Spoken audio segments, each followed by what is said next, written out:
Baik, sebelum mulai izinkan saya memperkenalkan diri. Perkenalkan nama saya Putri Suryani, saya semester 3, mahasiswa STIPA 1 Surabaya. Saudara-saudara sekalian, untuk hadir dan mengikuti kegiatan katekesi pada pagi hari ini. Baik, saudara-saudara sekalian, tema katekesi yang akan kita dalami dan kita renungkan bersama pada pagi hari ini yaitu kaum muda dan seruan Laudato Si, panggilan untuk mencintai alam ciptaan. Ini kita diinspirasi dari kitab Kejadian bab 1 ayat 26 sampai 31. Baik, saudara-saudara sekalian, pada dasarnya dalam Laudato Si, kaum muda adalah orang yang membawa perubahan dalam lingkungan masyarakat maupun negara. Kita ketahui bahwa bumi adalah rumah kita bersama. Kita menjaga bumi sama seperti kita menjaga rumah tempat tinggal kita. Namun sekarang pada kenyataannya di dalam masyarakat Manggarai atau hal yang terjadi sekarang ini, yang terjadi di Manggarai ini adalah isu terkait dengan kerusakan alam, yaitu terkait dengan geotermal yang ada di Pocoleo. Itu menjadi isu yang sangat urgent untuk kita bahas karena itu mengenai kerusakan lingkungan, karena itu menyebabkan kerusakan lingkungan dan pembangunan geotermal ini membawa pro dan kontra dalam masyarakat. Dalam ajaran sosial gereja memberi pendasaran bahwa bumi dan segala yang isinya adalah milik Tuhan dan kita dipercayakan oleh Tuhan hanya untuk memelihara dan merawatnya, bukan untuk mengeksploitasinya dan merusaknya. Baik, saudara-saudari sekalian, sebelum kita memulai katekesi kita pada pagi hari ini, kita mengawalinya dengan lagu pembuka. Betapa kita tidak bersyukur karena air tiada subur, lautnya luas, gunungnya geram, menghijau padang kita lembah. Itu semua berkat karunia Allah yang agung maha kuasa. Itu semua berkat karunia Allah yang agung maha kuasa. Dan Bapa dan Putra dan Roh Kudus. Semoga Tuhan beserta kita secara bersama. Marilah kita berdoa. Allah Bapa, sumber kehidupan, pencipta langit dan bumi, kami bersyukur dan berterima kasih atas keindahan alam ciptaan. Engkau telah menciptakan kami menurut gambar dan rupamu sendiri dan menjadikan kami sebagai pelayan atas ciptaan. Kami mohon, terangilah hati dan pikiran kami, agar sabdamu yang akan kami renungkan pada pagi hari ini mampu menerangi hati dan pikiran kami. Demi Kristus Tuhan dan pengantar kami. Amin. Baik, saudara-saudara sekalian, untuk melihat dan mendalami situasi konkret, kita bersama-sama mendengar dan mendalami acara kita. Kepada saudari Erni. Jejak di Sungai Hara. Di sebuah desa terletak di bawah pendukung birokrasi kelompok kaum muda yaitu Ria, Dion, dan Sar. Desa mereka dialiri oleh Sungai Harapan, sumber kehidupan yang airnya jernih dan banyak ikan hidup di sana. Seiring berjalannya waktu, desa mereka mulai kedatangan banyak pendatang dan aktivitas pun meningkat. Suatu sore, saat Ria dan teman-temannya bermain di tepi sungai, mereka terancam melihat tumpukan sampah plastik yang menghambatkan air. Air sungai berubah menjadi keruh dan mengeluarkan aroma yang tidak sedap. Dion berkata, palingan juga sampah dari desa sebelah. Biar saja, nanti juga hanyut ke laut. Sari menambah, iya, lagian cuma plastik sedikit, enggak akan merusakkan apa-apa kok. Ria terdiam. Dia teringat akan ajaran leluhur mereka yang memandangkan tanah sebagai ibu, hutan sebagai bapa, dan air sebagai udara kehidupan. Ria pun berkata, tapi air kan rumah kita juga. Kalau kita biarkan terus menerus, bukan cuma ikan teman, kita juga akan kena dampaknya. Dion dan Sarah itu mulai berpikir. Mereka menyadari bahwa sikap adaptif dan cuek justru memparahkan masalah. Ria kemudian mengajak mereka dan kaum muda lainnya untuk membersihkan sampah di sungai. Baik, terima kasih kepada saudara Fiani yang telah membacakan ceritanya. Saya akan membacakan ceritanya sekali lagi. Jejak di Sungai Harapan. Di sebuah desa yang terletak di bawah kaki gunung, hiduplah sekelompok kaum muda yaitu Ria, Dion, dan Sari. Desa mereka dialiri oleh Sungai Harapan, sumber kehidupan yang airnya jernih dan banyak ikan yang hidup di sana. Seiring berjalannya waktu, desa mereka mulai kedatangan banyak pendatang dan aktivitas pun meningkat. Suatu sore, saat Ria dan teman-temannya bermain di tepi sungai, mereka tercengang melihat tumpukan sampah plastik yang mengambang di atas air. Air sungai berubah menjadi keruh dan mengeluarkan aroma yang tidak sedap. Dion berkata, palingan juga sampah dari desa sebelah. Biar saja nanti juga hanyut sendiri ke laut. Sari menambahkan, iya, lagian cuma plastik sedikit, nggak akan merusak apa-apa kok. Ria terdiam.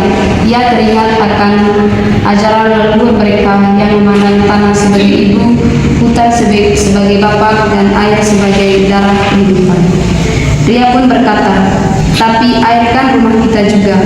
Kalau kita membiarkannya terus-menerus, bukan cuma ikan yang mati, kita juga akan kena dampaknya. Dion dan Sari pun mulai berpikir. Mereka menyadari bahwa sikap apatis dan cuek justru memperparah masalah. Ria kemudian mengajak mereka dan kaum muda lainnya untuk membersihkan sampah. Baik saudara-saudara sekalian, itu tadi ceritanya. Apakah ceritanya sudah jelas atau perlu dibacakan sekali lagi? Sudah jelas. Baik, terima kasih. Jika ceritanya sudah jelas tadi, di sini saya ada beberapa pertanyaan agar kita lebih mendalami cerita tadi. Pertanyaan pertama, siapakah aktor utama dalam cerita di atas dan bagaimana sikap mereka sesuai cerita tersebut?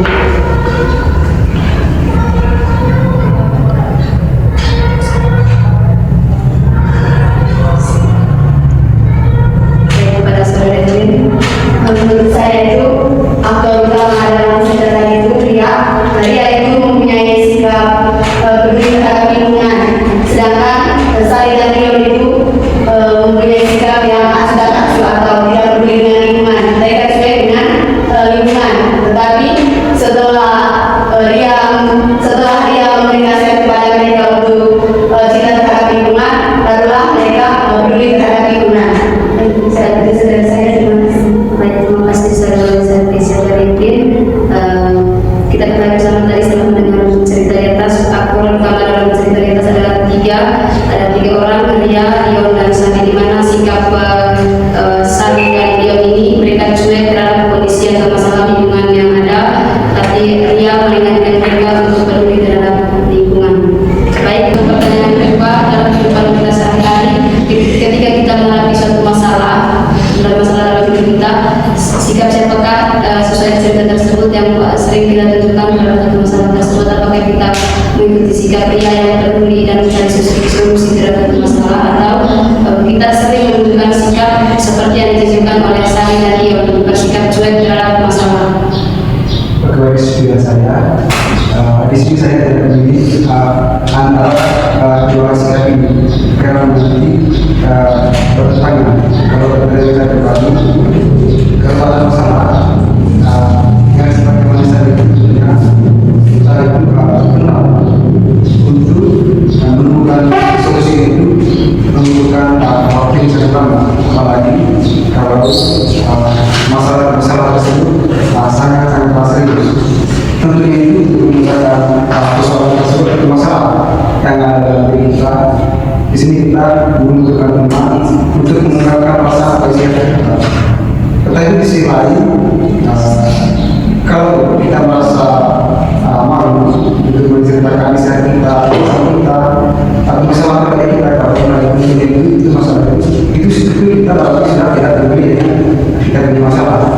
sebaliknya berkaitan dengan sikap dia, kalau dalam konteks kehidupan sehari-hari atau dia yang mengatakan dia peduli terhadap lingkungan, kalau itu tadi bertentangan dengan masyarakat depan dia peduli supaya masyarakat tersebut tidak terbangun terus dan menemukan solusinya bagaimana untuk mencegah masalah tersebut. Tentunya kita bisa menceritakan satu orang lain secara terbuka, mungkin bisa motivasi dari teman maupun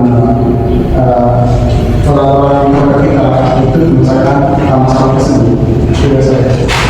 Baik, terima kasih kepada saudara Iwan yang mana di sini ada dijelaskan ketika kita mempunyai suatu masalah kita membutuhkan teman untuk menceritakan segala masalah kita curhat kepada orang lain agar siapa tahu nanti ketika setelah curhat nanti orang lain akan memberi motivasi terhadap diri kita terkait dengan solusi atau jalan keluar dari suatu masalah.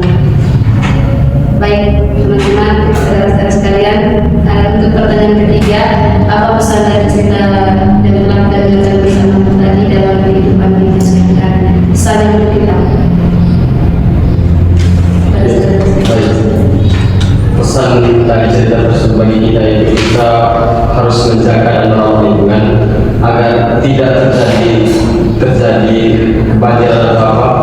Tapi dengan ada cerita itu berkaitan dengan ketiga tokoh tadi berkaitan dengan menjaga lingkungan, mari kita sama-sama untuk menjaga dan merawat lingkungan. Terima kasih kepada saudara Emil, di mana teologi pesan dari cerita tersebut kepada kita semua yang di sini, mulai kita menjaga dan merawat lingkungan. Apakah ada teman-teman dari saudara saya yang masih baik, dari cerita tadi saya bisa berpesan tidak mengurangi apa yang sudah disampaikan oleh saudara Emil. Di sini kita itu mengajak kita dari cerita tadi, mengajak kita untuk berani peduli, mulai pada diri peduli dengan lingkungan, peduli terhadap lingkungan, mulai dengan hal-hal kecil, mulai dari hal-hal kecil contohnya ketika ada sampah kita harus berusaha untuk membuang sampah pada tempatnya, dan kita harus bisa merawat lingkungan. Kita harus bisa menjadikan lingkungan itu, karena lingkungan itu juga salah satu bagian dari kita, bagian dari kehidupan kita. Lingkungan juga adalah rumah kita, jadi kita harus bisa merawat lingkungan seperti kita merawat diri kita sendiri. Ketika kita bisa merawat lingkungan, berarti kita bisa menjaga diri kita. terima kasih saudara. Intinya di sini kita harus terbuka terhadap lingkungan, dimulai dari diri sendiri, mulai menjaga dan merawat lingkungan karena lingkungan adalah bagian dari rumah kita. Mungkin masih ada. Terima kasih dari saya. Pesan yang saya sampaikan di sini seperti kita ketahui bahwa Allah menciptakan langit dan bumi untuk kita bumi, dan dia memberi pesan bahwa tugas kita adalah untuk merawat bumi ini, dan bumi ini menjadi tempat kita untuk hidup. Lalu di sini tugas kita untuk diusahakan di bumi, karena kita harus merawat lingkungan seperti yang dikatakan oleh saudara Emil dan saudara Emil tadi. Mereka mengatakan bahwa kita harus merawat bumi ini. Kalau kita harus merawat bumi ini, kita sudah sama-sama kita menghargai ciptaan yang Baik, terima kasih kepada saudara Yohan yang mana juga bisa dalam pesan bahwa bumi dan segala isinya diciptakan oleh Allah untuk dijaga dan dirawat, bukan untuk dirusak. Baik saudara-saudara sekalian, terima kasih atas jawaban semuanya. Pada intinya menjaga dan merawat alam ciptaan adalah tanggung jawab kita semua. Kita dipanggil untuk menjadi peziarah penuh harapan, bukan bersikap apatis dan cuek terhadap masalah lingkungan. Serba bumi sebagai rumah kita dalam ensiklikal atau si Paus Fransiskus bukan sekedar metafora puitis belaka, melainkan sebuah pernyataan teologis dan ekologis yang besar.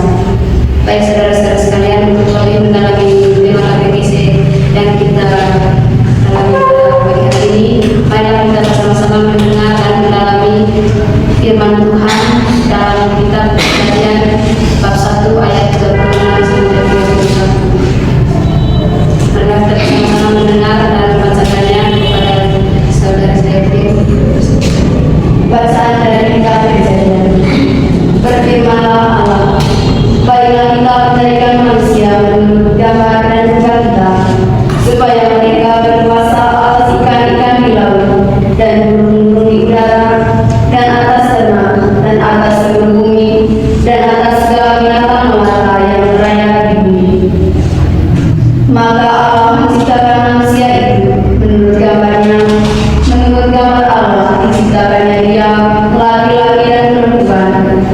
menciptakannya mereka. Allah memberkati mereka, lalu Allah berfirman kepada mereka, beranak cuculah dan bertambah banyak, penuhlah bumi dan lakukanlah itu, berkuasalah atas ikan-ikan di laut dan burung-burung di udara dan atas segala binatang yang merayap di bumi. Berfirmanlah Allah, lihatlah, aku memberikan kepadamu segala tumbuh-tumbuhan yang berbiji di seluruh bumi, dan segala pohon-pohonan yang buahnya berbiji, itulah akan menjadi makanannya. Tetapi kepada segala binatang di bumi, dan segala burung di udara, dan segala yang merayap di bumi, yang bernyawa, kuberikan segala tumbuh-tumbuhan hijau menjadi makanan itu. Dan jadilah demikian. Maka Allah melihat segala yang dijadikannya itu sungguh amat baik. Jadilah petang dan jadilah pagi. Itulah hari ke-6. Demikianlah sabda Tuhan. Terima kasih kepada saudara yang telah membacakan teks kitab sucinya. Di sini saya akan membacakannya sekali lagi. Bacaan dari kitab Kejadian. Berfirmanlah Allah, baiklah kita menjadikan manusia menurut gambaran rupa kita sendiri, supaya mereka berkuasa atas ikan-ikan di laut dan burung-burung di udara, dan atas segala ternak, dan atas seluruh bumi, atas segala binatang melata yang merayap di bumi. Maka Allah menciptakan manusia itu menurut gambarnya, menurut gambar Allah diciptakannya dia laki-laki dan perempuan diciptakannya mereka. Allah memberkati mereka, lalu Allah berfirman kepada mereka, beranak cuculah dan bertambah banyak, penuhilah bumi dan lakukanlah itu, berkuasalah atas ikan-ikan di laut dan burung-burung di udara dan atas segala binatang yang merayap di bumi. Berfirmanlah Allah, lihatlah, aku memberikan kepadamu segala tumbuh-tumbuhan yang berbiji di seluruh bumi dan segala pohon-pohon yang buahnya berbiji, itulah akan menjadi makanan. Tetapi kepada segala binatang di bumi dan burung-burung di udara dan yang merayap di bumi yang bernyawa, kuberikan segala tumbuh-tumbuhan hijau menjadi makanan. Dan jadilah demikian. Maka Allah melihat segala yang dijadikannya itu sungguh baik. Jadilah petang dan jadilah pagi, itulah hari. Tiga. Baik saudara-saudara sekalian, apakah bacaan yang boleh dibacakan sekali lagi atau sudah jelas? Sudah. Baik, terima kasih. Di sini saya telah menyusun beberapa pertanyaan untuk kita mendalami firman Tuhan yang telah kita lakukan bersama.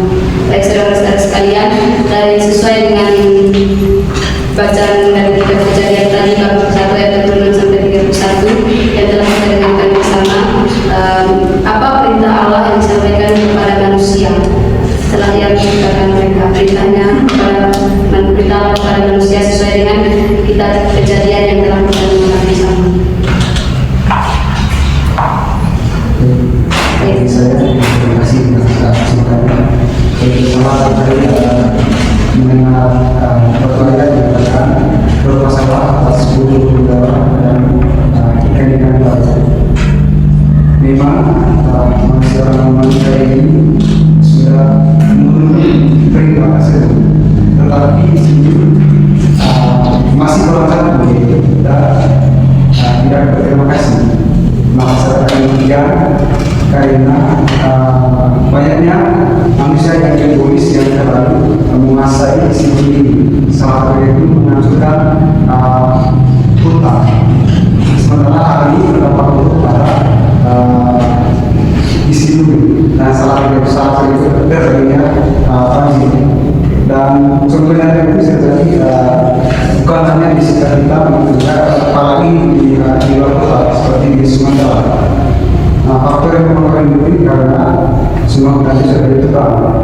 Memang Allah berfirman kepada kita untuk bersalah atas burung udara dan meninggal. Memang yang dia memberikan firman tersebut supaya kita itu berkuasa atas satu negara ini. Tetapi di sini kita terlalu egois, terlalu menguasai sepenuhnya tanpa memikirkan konsekuensi dan tanpa memikirkan konsekuensi. Terima kasih kepada saudara Tuhan, di mana tadi sesuai dengan suci yang kita bacakan bersama dan menemukan perintahlah kepada manusia itu untuk berkata sekali di laut dan burung-burung di udara. Ini hanya Allah memberi mandat kita hanya untuk menguasai, bukan untuk merusaknya. Dan pemikiran manusia yang merusak untuk mau merusak, maksudnya pemikiran yang berasal dari manusia sehingga mereka ingin merusak alam bukan untuk merawatnya. Itu pemikiran yang mengatakan bahwa manusia adalah pusat segalanya dan mereka melakukan segala sesuatu hal tanpa memikirkan efek dari apa yang mereka lakukan. Baik, terima kasih untuk pertanyaan kedua.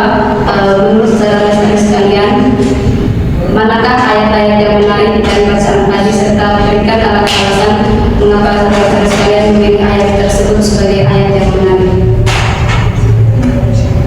Terima kasih. Menurut saya perikop yang ada ini di perikop 29 yang mana berfirman Allah, "Tidaklah aku memberikan kepadamu segala tumbuhan yang berbiji di seluruh bumi dan segala pohon-pohon yang buahnya berbiji, itulah akan menjadi makanan." Kenapa ayat ini menarik? Pada sering kali terjadi pada kehidupan manusia itu kita selalu menantikan ayat ini. Memang di sini tadi itulah akan menjadi makanan. Seringkali manusia itu menganggap bahwa Tuhan diciptakan itu untuk menjadi hak atau menjadi kehidupan kita. Kita tidak berpikir bahwa Tuhan itu menciptakan itu untuk memenuhi semua kebutuhan kita, bukan untuk merusaknya, bukan untuk menjadi makanan-makanan kita seperti yang tadi dibicarakan oleh saudara Johan tadi, yang terjadi di Sumatera itu terjadi banjir. Itu disebabkan karena banyak kemauan kita, yang mana pemerintah itu menebang pohon lalu menanam sawit. Itu kan hanya untuk menghentikan kebutuhan sekarang saja, tapi kita tidak memikirkan bagaimana tumbuhan, hewan-hewan, bagaimana mereka hidup, yang sementara hidup mereka itu pasti tentunya kendali kita. Jadi di sini kita harus tidak boleh menganggap bahwa itu menjadi milik kita sebenarnya. Baik, terima kasih kepada saudara Jane, dimana tadi di sini saudara Jane memilih ayat yang ke-29. Al-Firman yang telah aku berikan kepadamu segala tumbuhan yang berbiji dan seluruh bumi dan segala pohon yang buahnya berbiji, kita akan menjadi makanan yang baik. Pada dasarnya ayat ini memberikan bahwa Allah telah menciptakan segala tumbuh-tumbuhan yang berbiji itu sebagai makanan untuk manusia. Tetapi keserakahan manusia, kebutuhan manusia yang tidak ada batasnya, mereka kuasai segala sesuatu dan maksudnya mengambil segala sesuatu di alam itu tanpa memperhatikan keseimbangan alam. Baik, untuk pertanyaan ketiga, dari perikop kita suci yang telah kita dengarkan bersama, apa pesan utama bagi kita semua sebagai bagian dari kisah penciptaan alam yang paling istimewa?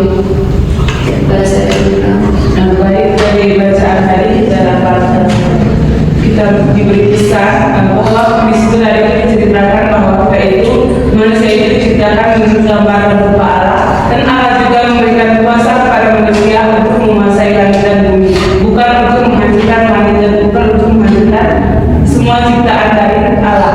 Jadi di sini itu kita diberi pesan bahwa kita itu harus mampu. Kita sudah diberi kuasa oleh Tuhan, kita sudah diciptakan menurut gambaran rupa Allah. Kita juga diberi kuasa untuk menguasai langit dan bumi, dan segala makanan juga sudah disediakan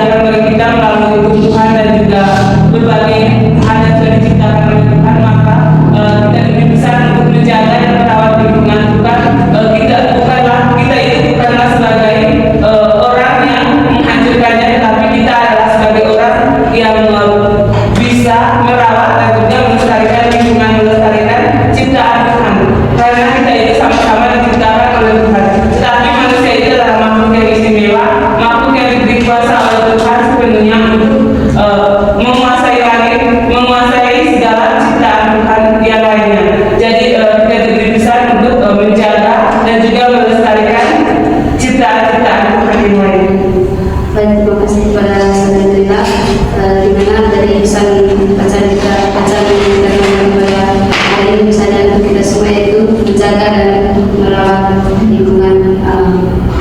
Mungkin dari teman saudara-saudara sekalian masih ada lagi pesan yang bisa kita petik dari beberapa bacaan yang telah kita renungkan bersama.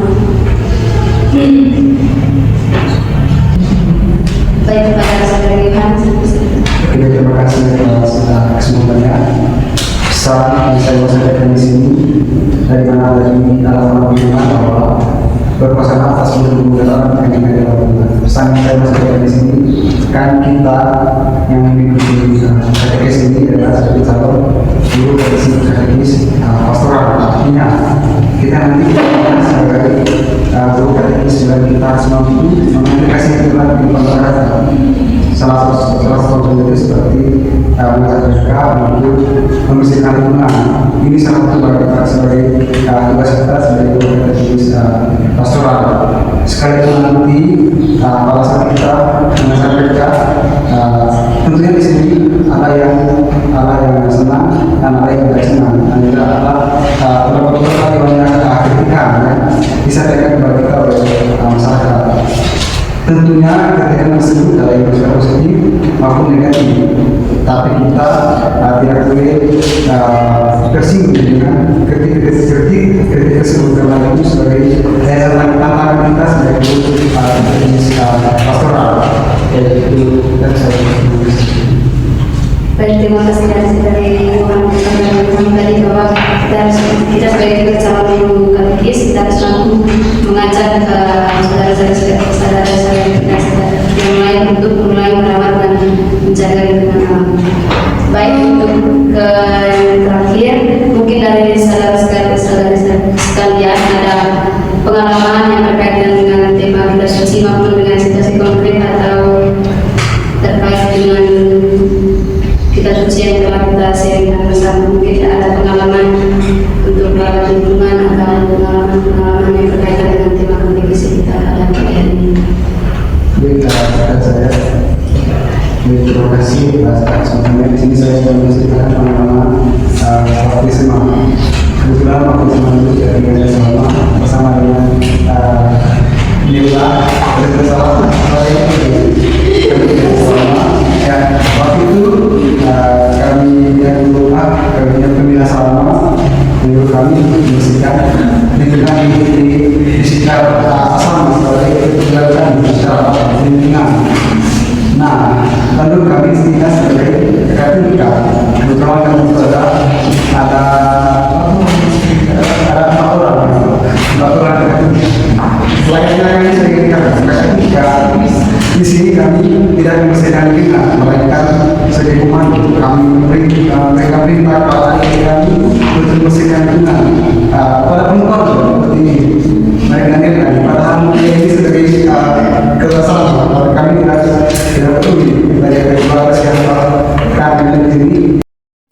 Baik, terima kasih kepada saudara Iman tadi yang telah memberikan pengalaman yang sangat menarik sekali, di mana ketika mereka sudah menjadi kita sementara dalam kegiatan membersihkan lingkungan itu mereka hanya memberi komando dan hanya memerintah hari-hari yang berada di bawah mereka. Tapi di sini kita dapat kita bisa memetik satu pesan dari ceritanya tadi, di mana mereka sudah membuat kesalahan, tapi mereka berani untuk menerima konsekuensi dari kesalahan yang telah mereka lakukan. Saudara-saudara sekalian, pada intinya kita kejadian itu menegaskan tentang Allah menciptakan manusia menurut gambar dan rupa Allah sendiri ini. Rupa Allah sendiri menunjukkan martabat manusia yang paling luhur, dan di sini juga menurut Allah memberi mandat memberi pesan kepada manusia untuk menjaga, untuk beranak cucu serta merawat alam sebagai Tuhan bersama. Baik, saudara-saudara sekalian, sebagai hasil atau buah dari katekis kita pada pagi hari ini, apa rencana tindak lanjut atau aksi konkret yang bisa kita lakukan agar katekis ini membawa hasil atau dampak dalam kehidupan kita sehari-hari? Kalau menurut saya aksi konkretnya itu melakukan realisasi pada pertanyaan yang sudah Baik, terima kasih atas aksi konkret yang kita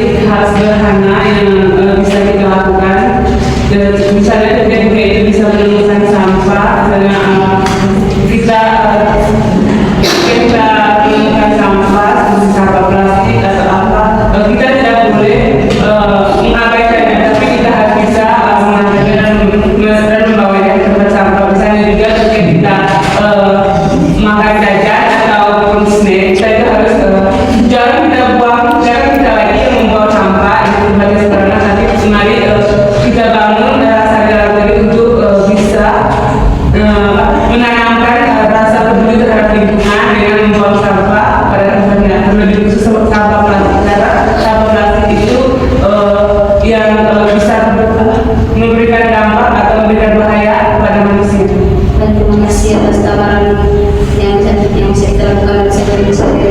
Kita berdoa, ya Allah Bapa yang Maha Kuasa dan Kekal, kami bersyukur atas segala anugerah dan segala Engkau limpahkan ke dalam diri kami. Kami memohon curahan kasih-Mu untuk selalu menyertai kami. Semoga kami mampu merawat alam ciptaan yang telah Engkau berikan kepada kami. Marilah kita memohon. Kepadamu doa kami ya Tuhan. Allah Bapa di dalam surga, kami mengucap syukur atas berkat dan karunia ini, sehingga kami bisa menyelesaikan katekesi ini. Marilah kita memohon Kepadamu kami ya Tuhan. Allah dalam surga, terima kasih atas nafas hidup yang Engkau berikan kepada kami semua. Semoga kami semua dapat merawat dengan yang baik. Marilah kita memohon. Marilah kita lakukan doa permohonan harapan kita dengan doa yang berasal dari Yesus Kristus. Bapa kami yang ada di surga, dimuliakanlah namamu, tercapailah kerajaanmu, terjadilah kehendakmu, di atas bumi seperti di dalam surga. Berilah kami kepada hari ini, ampunilah kesalahan kami, seperti kami mengampuni kesalahan kepada kami, dan jangan masukkan kami dalam percobaan, tetapi bebaskanlah kami dari jahat. Saudara-saudara sekalian, terima kasih atas kehadiran kita semua dalam katekesi kita pada hari ini. Semoga katekesi ini membawa manfaat untuk kehidupan kita selanjutnya. Hari kita akhiri kegiatan katekesi ini dengan berdoa. Marilah kita berdoa. Allah Bapa yang Maha Rahim, kami bersyukur kepada-Mu atas rahmat dan bimbingan-Mu selama katekesi kami pada pagi hari ini, sehingga semuanya berjalan dengan lancar sesuai dengan kehendak dan rencana.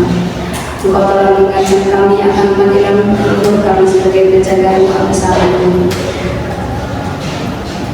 Kami berterima kasih atas keindahan alam ciptaan yang boleh kami nikmati dan pelajaran yang bagaimana cara merawat bumi dan dengan penuh tanggung jawab. Demi Kristus Tuhan dan Tuhan kami. Amin.